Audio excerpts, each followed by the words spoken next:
Madam मेरी आपसे request है कि आपको अगर तकलीफ हो रही है, मैं मोदी के खिलाफ कह रहा हूं, तो मुझे मत बुलाइए चैनल के ऊपर। देखिए मैडम, आप मेरे सवालात का जवाब हजम नहीं कर पा रही हैं, इसीलिए आप चले गए मेरे भाई पर। आप डिबेट मेरे भाई पर कर रहे हैं तो उनको बुला लीजिए, मैं चला जाता हूं। चलिए, आप उसको गलत प्रूफ कर दिए सऊदीन ओवैसी को। इस प्रोग्राम को खत्म होने से पहले आप मुझे झूठा साबित कर दीजिए। अगर मैं देश के खिलाफ कहा तो आपकी गीरत कहां चले गई? आप एक गद्दार को क्यों बुलाया अपने टीवी चैनल से?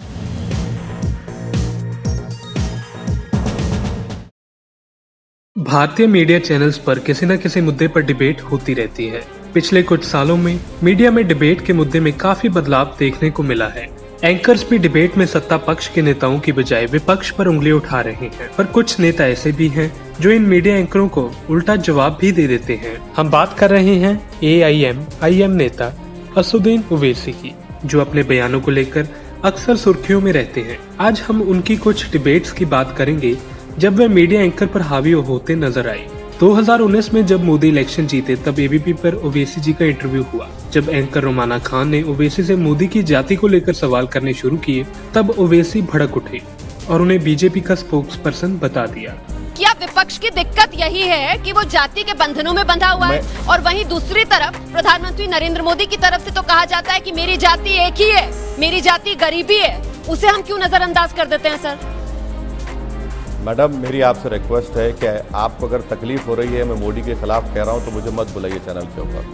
आप सवाल करिए, आप अपना ओपिनियन मत दीजिए मैडम। नहीं सर, मैं आपका सिर्फ काम मुझसे सवाल करना है, मुझे रोकना दूसरे है। नजरिए वाले मगर सवाल रख रही हूं, तो मुझे ऐसा लग रहा है कि आप नजरअंदाज कर रहे हैं। मैं सिर्फ सवाल रख रही हूँ सर। नहीं मैडम, आप देखिए, मेरी आपसे बड़ी अदबन गुजारिश है कि आप बीजेपी के स्पोक्सपर्सन की तरह कह रही हैं। मुझे आप सवाल करिए, मैं रात भर बैठने को तैयार हूँ।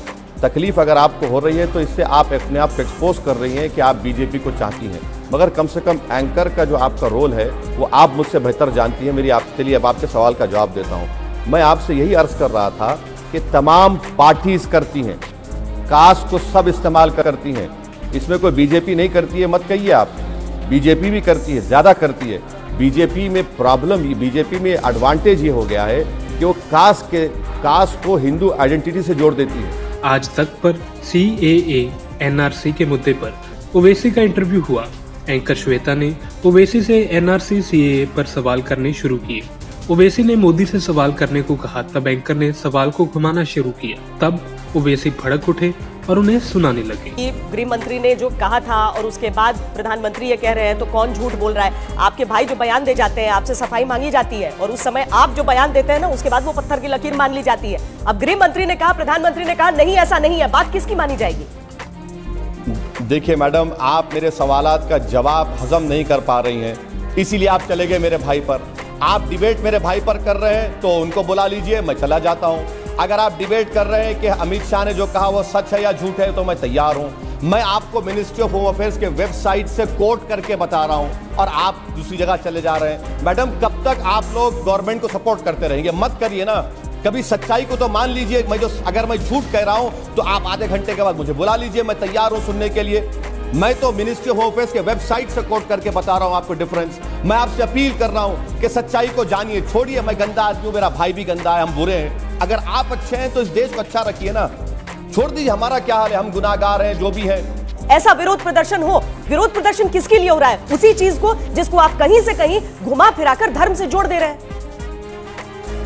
मैडम, जो दिल्ली में और पूरे देश में जो प्रोटेस्ट हो रहा है वो कैसे मुसलमान कर रहे हैं? आपको गलत फहमी है मैडम, माफ करना मैडम। आप टीवी स्टूडियो में बैठिए, आप रोड पर आकर देखिए, उसमें हर मजहब के, हर कास्ट के लोग और खास तौर से महिला उसको लीड कर रही हैं। अगर आप उसको मजहब की ऐनक लगा के देख रहे हैं तो मुझे अफसोस हो रहा है, बल्कि उनकी तौहीन हो रही है।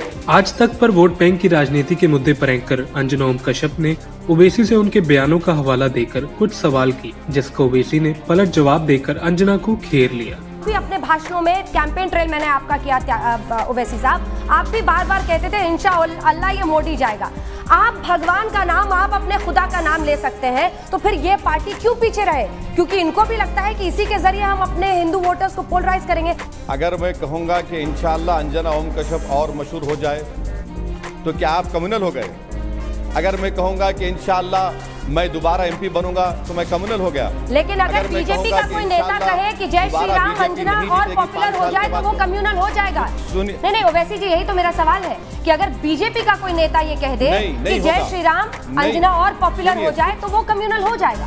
फर्क मैं बता रहा हूं आपको, कंडेमनेशन में और हिपोक्रेसी में फर्क ये है कि असदुद्दीन ओवैसी कातिलों के साथ नहीं खड़ा होता है, बीजेपी के लोग खड़े होते हैं, मंत्री फूल का हार पिनाते हैं जो मार कर आते हैं। जी न्यूज पर राम मंदिर के मुद्दे पर एंकर ने जमीन को लेकर जब सवाल करने शुरू किए, मामला हिंदू मुस्लिम होते देखकर ओवैसी ने एंकर से तीखे सवाल करने शुरू कर दिए।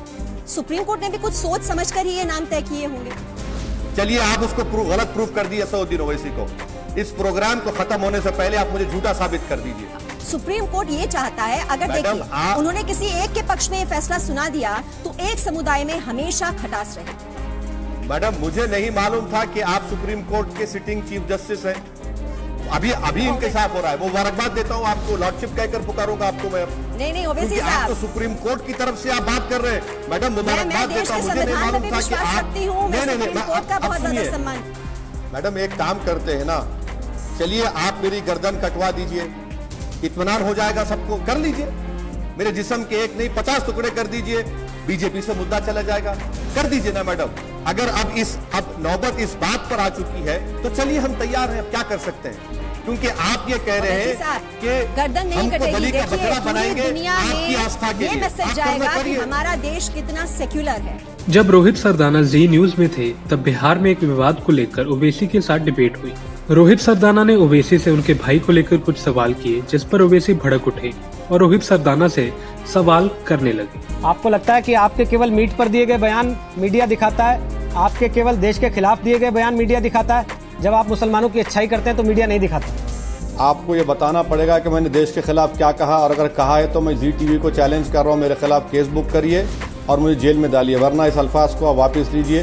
ये आपको जेब नहीं देता कितना बड़ा आपको जेब नहीं देता कितना बड़ा टीवी। आप जरा सुन तो लीजिए, आपने क्या कहा? मैंने देश के खिलाफ कहा। अगर मैं देश के खिलाफ कहा तो आपकी गीरत कहाँ चले गई?